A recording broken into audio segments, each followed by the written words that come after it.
You are listening to Skin, Earth, Vitality, the podcast where ancient wisdom meets modern vitality. If you are seeking to reconnect with your innate vibrancy, you're in the right place. I'm Emily Davis, a seasoned holistic esthetician and herbalist. Join me as we unlock the secrets of ancient skincare practices, explore the beauty of seasonal and nature-based living, herbalism, and true holistic well-being for you and the broader ecosystem. Please remember that the information I share in this podcast is based on my personal and professional experiences and is intended for educational and informational purposes only. It is not individualized skincare advice, nor is it medical advice. I encourage you to take charge of your own health decisions and listen to your body, seeking out the resources and professionals that best support your wellness journey. Welcome in. This is episode 23, all about dipping your toe into herbalism. I wanted to do an episode about this for people who are really excited about the fun things that I share when I'm talking about herbs. Maybe you love it when I talk about cooling herbs for summer or warming herbs for winter or herbs that support acne or herbs that are supportive if you have eczema, etc. But you're like, that's amazing. Okay, cool. Now what do I do with that information?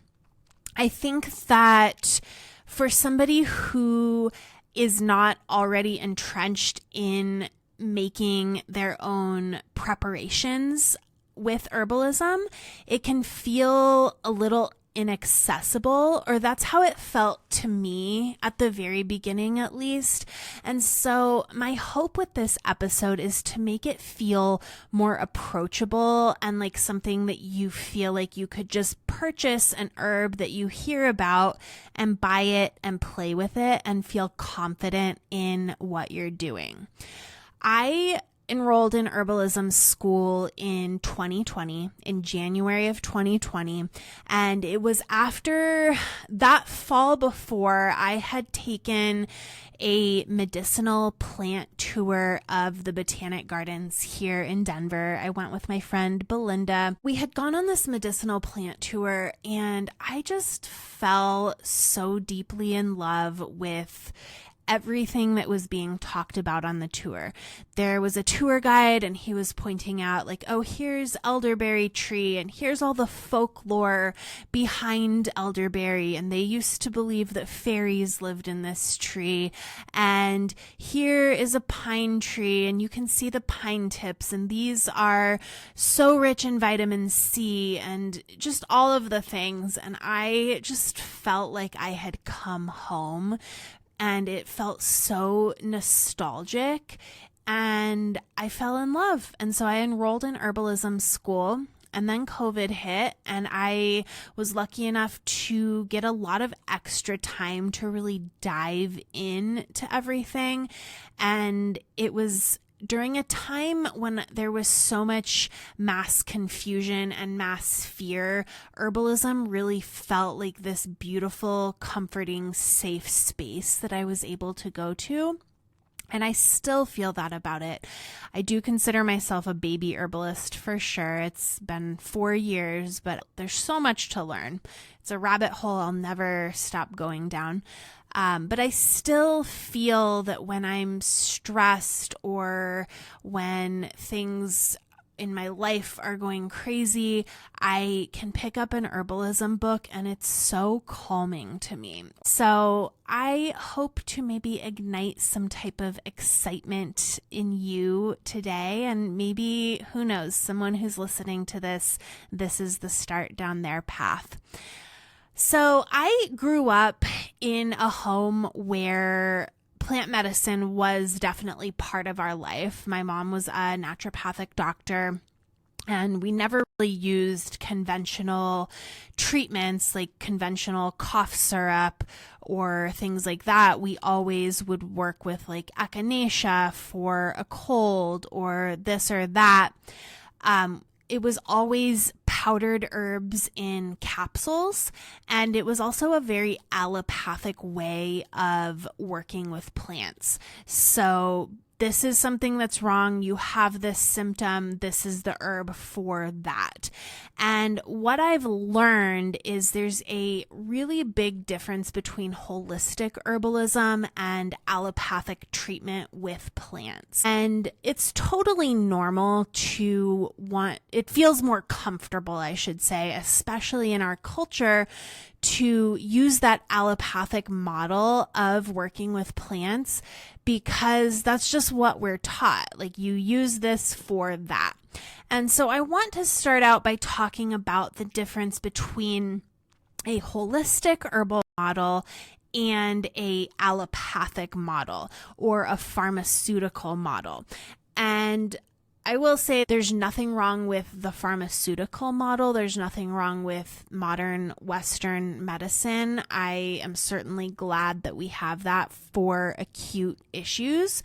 If I were in a car accident, I would certainly hope that somebody took me to a hospital instead of to somebody who would heal me with plants, because yes, it is true that plants can help to reduce inflammation and support healing. Obviously, I want some more appropriate emergency care. Although that just made me think of the book Educated. If you've read that, the dad, there's an explosion and they literally said in the book that his face was like melting off, and the mom's like this master herbalist, and they never took him to the hospital because they didn't believe in doing that. And she healed him with a salve and he lived. And I just always am like, oh my gosh, she's a genius. And that's so wild. But that just made me think of that. Okay, moving on. I digress. So herbalism, a holistic approach, is going to focus on the whole person, including physical, emotional, and the spiritual body. We're going to use whole plants to work with this whole person. So we're going to consider the synergy of the different plant constituents. You can leverage this full spectrum of their constituents for a therapeutic effect because they play really well together. They were put together for a reason, and the different constituents in a whole plant versus an isolate are really going to work off of each other and make each other more effective, and also in some cases make each other more safe. So there may be one constituent that is considered unsafe for whatever reason. There may be another constituent in that plant that is going to either balance it out or do some type of a mechanism that makes it more safe in the human body. And so understanding that the whole plant together is more beneficial. It may not be as quote unquote strong, but it's oftentimes more beneficial than an isolate. In the pharmaceutical model, they're going to focus on specific symptoms and diseases and often isolating those out, and also with the compounds being isolated. So this could be an isolate from a plant or from a synthetic chemical. There is a personalization within holistic herbalism that you don't necessarily see in the allopathic or pharmaceutical model. And I'm going to talk today about this concept of energetics, and that's really where personalization comes in. You're considering the unique constitution, you're considering lifestyle, you're considering the environment in which you're in, versus an allopathic model, which is more standardized. It's going to be better designed for a broad application based on general symptoms and conditions, and often following like a one-size-fits-all approach. So when I think of that, going back to plants being used in an allopathic way, I think of like echinacea. So echinacea for colds, right? We often think of that, and that's how I grew up. We call on echinacea for a cold. However, echinacea may not be the right plant for every person. Echinacea is an immune stimulant. If somebody has an autoimmune disorder, adding an immune stimulant is like putting gas on the fire, and that's not a great option for that person's body. And so that's just a small example of thinking like, oh, cold symptom, this is the plant for it, without considering the entire situation. And that's why a holistic model of herbalism can be more beneficial for more people. There's definitely a time and a place for standardization. With the pharmaceutical model, standardization can ensure consistency and efficacy in treatment. And like I said, it's going to be working on a broader spectrum. And so maybe more people can get help potentially from that. And so that can be positive. It may be negative. Obviously, the pharmaceutical system that's happening right now is broken, and there needs to be some major fixes systemically to it. But there's a time and a place. And so I don't want to come off like I'm just like, oh, this is horrible. I think that there's always room for nuance. And that's a big reason why I started this podcast, is because I like long form content, because there's more of a ability to talk about nuance. So with that understanding of the difference between holistic herbalism, allopathic, and the pharmaceutical model, I want to talk about the different types of herbal preparations. I feel like this is the funnest part because there's so many cool ways that you can work with the plants. We'll start with tea because I think that tea is one of the easiest ways to work with a plant. It's a very gentle way, but it's also quite profound. Teas kind of remind me of my philosophy with skincare, with slow beauty. It's like slow and steady wins the race. We don't always have to come in with the most powerful, aggressive treatment. Slow and steady is beautiful, and tapping into the femininity of that can be very powerful. So the ritual of making a tea, sitting down with a tea in itself is going to be very healing. I think that the nervous system is definitely so important for almost every single condition that we may be facing, whether it be acne, whether it be eczema, whether it be IBS, whatever it is, helping to support your nervous system is so important. And the ritual of tea is very supportive to your nervous system. So there's different ways that we can approach tea, and for different plants, you would make your tea in a different way. So with a tea, you can of course purchase tea in a tea bag, and there are companies that make therapeutic herbal teas. Traditional medicinals comes to mind. And if that's where you're at, then that's a wonderful place to start. It's also a wonderful way to be able to get accessibility to tea when you're traveling, because you may not have all of your supplies for your tea when you're traveling. So tea in a tea bag is helpful. For most teas, you would want maybe 2 to 3 tea bags for it to be a therapeutic dose. But the other way that you could do it is to buy your herbs cut and sifted. And so I like to buy my herbs, if I'm buying them online, I like to buy them from Mountain Rose Herbs. And so let's say I want marshmallow root. I would go to Mountain Rose Herbs and I would type marshmallow root into the search bar. And there's a couple of things that are going to come up. You may see a tincture, which is like a dropper bottle, and then you might see like this pile of roots, a picture of a pile of roots. That's the cut and sifted herb. And that's how you would make loose leaf tea. So with marshmallow, for example, that's a very interesting one because it does have to be made in a very specific way. With marshmallow, anything that's what's called demulcent, which is going to be kind of like slimy and highly moisturizing to the inside of your body, basically, that's called demulcent. With marshmallow, cold water is the best way to extract it and to do it for a very long time. But let's say you have reishi mushroom or cinnamon bark or any type of like a woody or barky type of plant. Those are going to need what's called a decoction.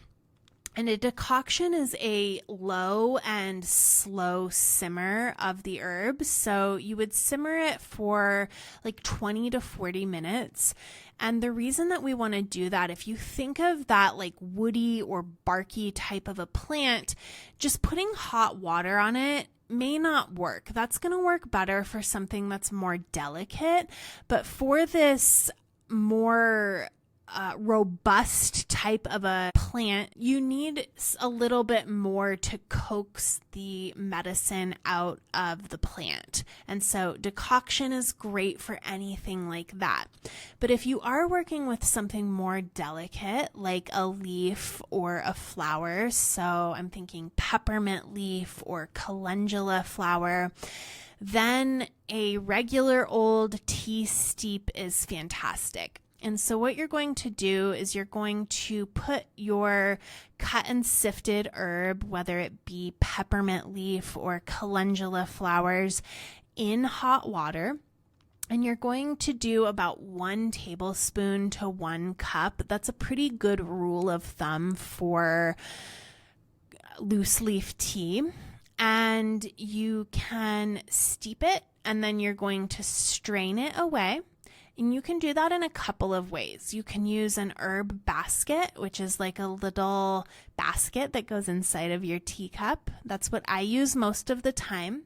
And the reason that I use that, it's honestly not the best method. It would be better if I used a French press.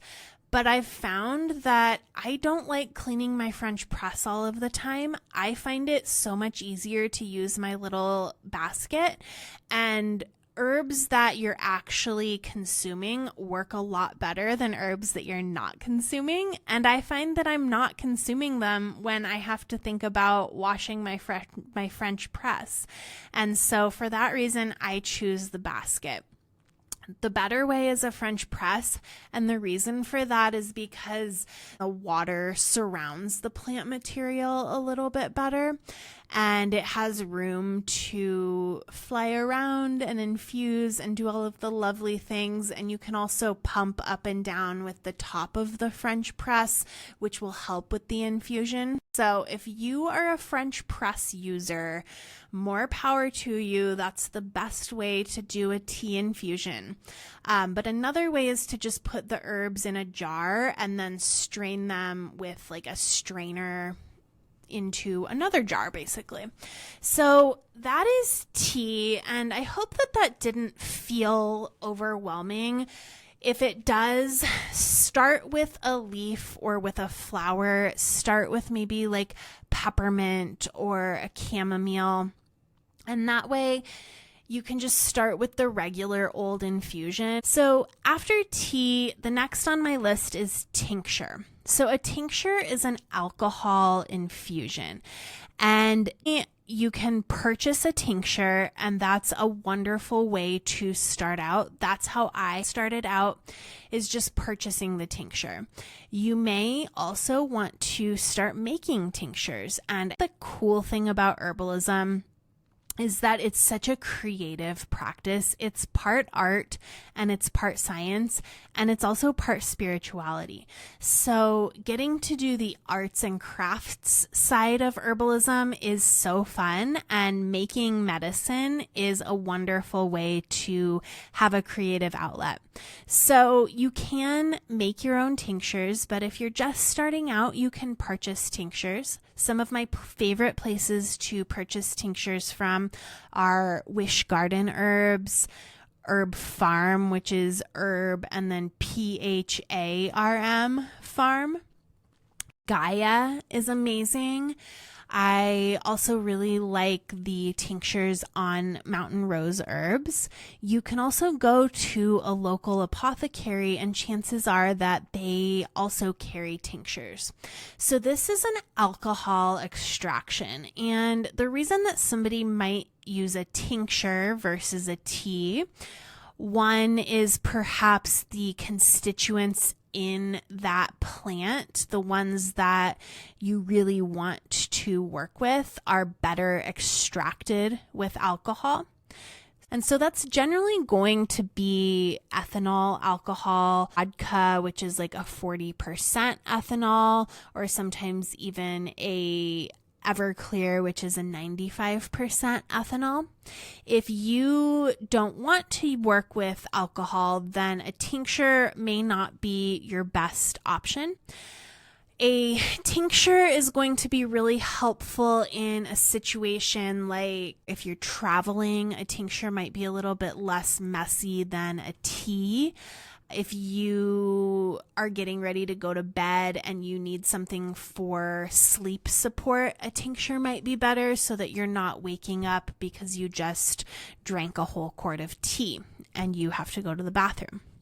So that's what a tincture is. It comes in a little dropper bottle. You generally would consume the tincture in like a little shot of water, and you may do that 3 or 4 times a day. I think most people are pretty familiar with tinctures because so many supplements come in that form. But one that's a little less known that I really love is called an electuary. So I talked about how some constituents might be alcohol soluble, and some constituents might be more water soluble, and some constituents maybe are more oil soluble. The cool thing about an electuary, this is the powdered herb mixed with honey to make like this really tasty paste. It's like that Mary Poppins thing, a spoonful of sugar helps the medicine go down, and that's for sure the concept with an electuary. But also when we are ingesting the powder, the digestive system is actually able to extract all of those constituents on its own. So that's kind of cool. Electuaries are fun. You could also find electuaries that are, the way I learned them in herb school was to mix with like a nut butter also.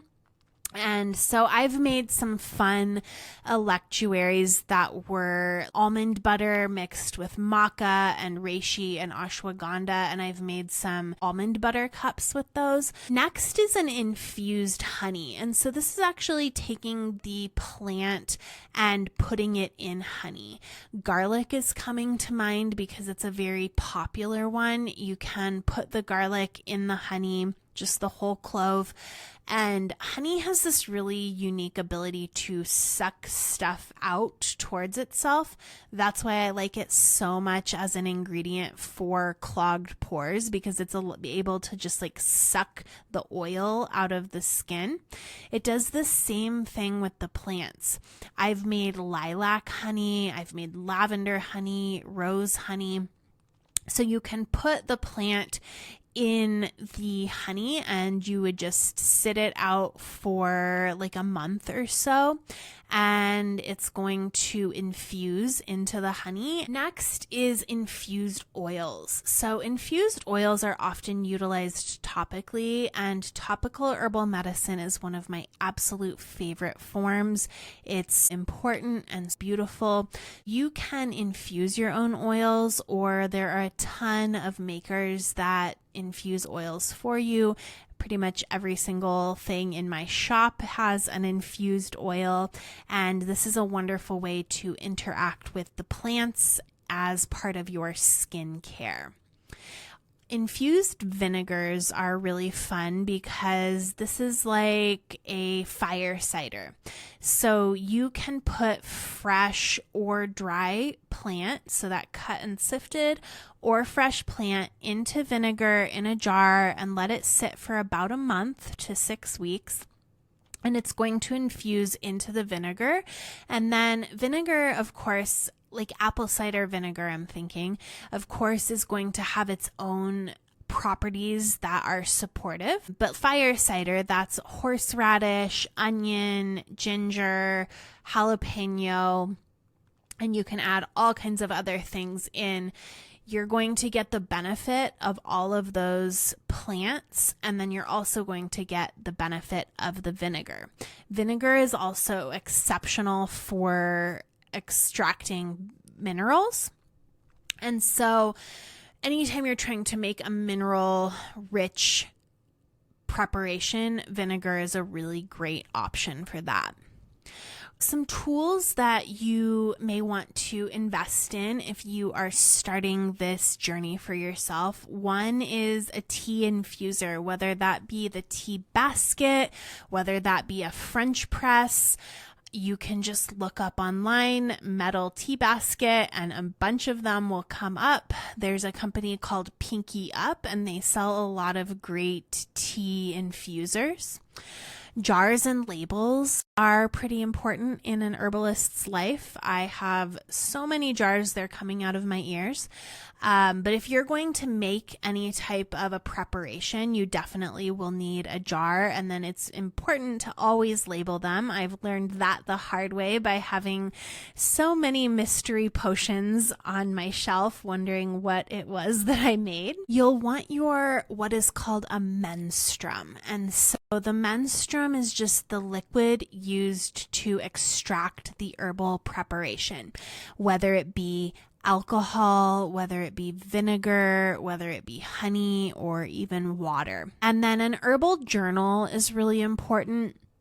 I would say if you're really just trying to start out, start with drinking tea, start with drinking something simple, try one at a time. So if you're interested in, say, spearmint, you can buy your spearmint, buy your tea accessories, and then get your herbal journal and then just start journaling about how you're feeling when you start taking it, when you're taking it, how much you're doing, what the preparation is, and then every single day that you take it, journal about it and talk about how you feel so that you can notice a difference. And then over time, say you do it every day for a month, you may notice that your symptoms have diminished and you had absolutely no idea, or you feel so much better in a way that you didn't expect that you would.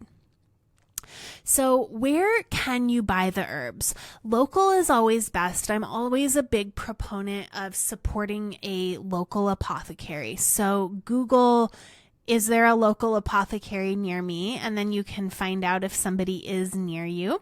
And you can head in there. And the cool thing about a local apothecary is there's going to be a human there that you can actually talk to and say exactly what your intention is, and they can give you some feedback and some advice. Another great option is Mountain Rose Herbs, and I love to purchase from them because they generally have great quality. They have good information on their website. They have a fantastic YouTube channel. And so you'll be able to see like some of the contraindications for an herb right there on their website. You can also grow your herbs, and I highly recommend that. That's a beautiful way of really understanding the plant, really getting to know it. And I think that that's the biggest difference with holistic herbalism versus like an allopathic way of working with plants and just taking capsules of plants. I sometimes worry that when I talk about herbs, people get this idea that I'm talking about like these cheesy capsules of supplements that you buy at like a vitamin store. And that's not what I'm talking about at all. I'm talking about interacting with this other living being, understanding that it is a being that has a purpose in the world, how we can live in a symbiotic relationship, and just having a real appreciation for the earth and her abundance. How would you start to research an herb? Definitely don't just go Google the herb because that's going to lead you down some misinformation. When I'm researching an herb, I will oftentimes type in the herb name and then I'll type either materia medica or monograph. And the reason that I will do that is because mainstream sources like WebMD or something like that are going to focus on single active compounds within the herb. Like WebMD would probably be talking about curcumin and turmeric, and they're not going to really recognize that synergistic effect of the whole plant. And the reason for that is because the pharmaceutical model has done studies on specific constituents. It's very rare that a study is done on the whole plant. And so with that, you're going to get a little bit of misinformation on the plant's contraindications, the safety of the plant. When you type in materia medica or monograph, a monograph is basically a detailed study that focuses on a specific herb. And then a materia medica is a collection of those entries. And so if you type in either of those, it's going to give you the specific one on that herb.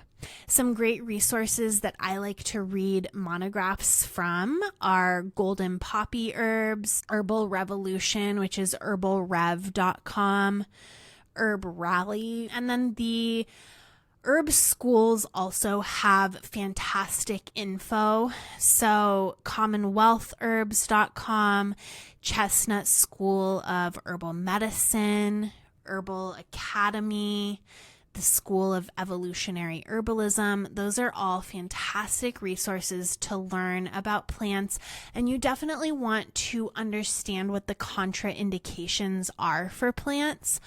For example, ashwagandha is talked about all the time, but people don't necessarily always talk about how ashwagandha is actually not great for hyperthyroidism because of the way that it is stimulating to the thyroid.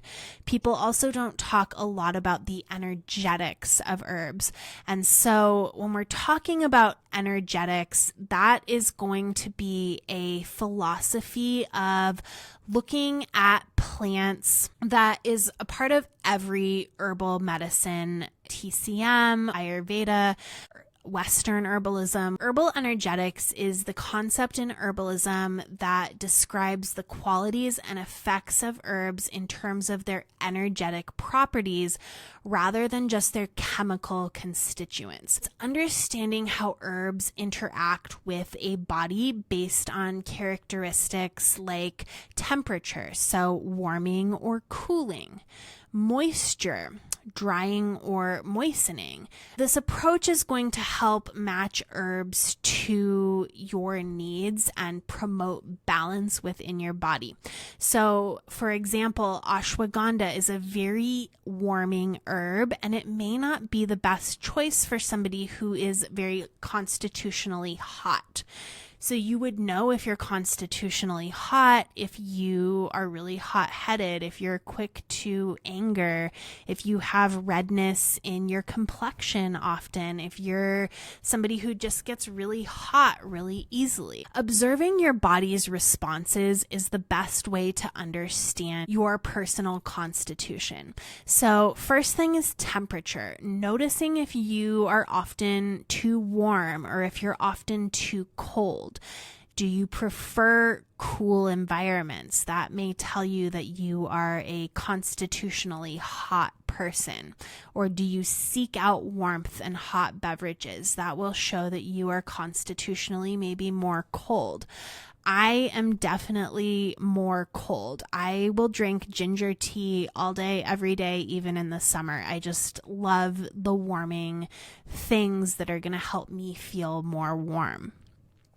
With moisture, pay attention to your skin, your digestion, your overall hydration. Do you tend to have dry skin, dry throat? Are you constipated often?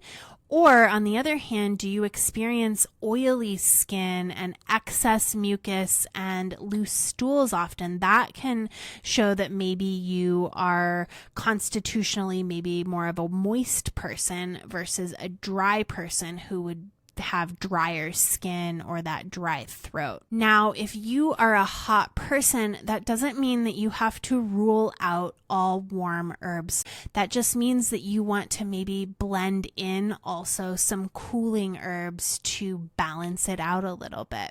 For example, I said that ashwagandha is a very warm herb. You may balance that out with like some dandelion root and some burdock. Those are two cooling herbs. And the way that you would know if an herb is warming or cooling is by looking up those monographs. They will often tell the energetics of a plant, and that's something that you can keep in mind when you're deciding what plants you want to experiment with for your body. So I'm going to close out with some great resources that I love for beginner herbal medicine enthusiasts. The first one is Rosemary Gladstar's Medicinal Herbs. And the second one is Herbal Medicine for Beginners. Those are my two favorite books for when you're just starting out. There is a great podcast that's called the Holistic Herbalism Podcast. That's one of my favorite shows. I've literally listened to every episode. There's also a great podcast called The Plant Path. I think those are some pretty good resources to get you started. I hope that this has been interesting. I hope that it feels more approachable. And if you liked this episode, please share it with somebody you love so that they can dive down the rabbit hole as well. I will see you next week.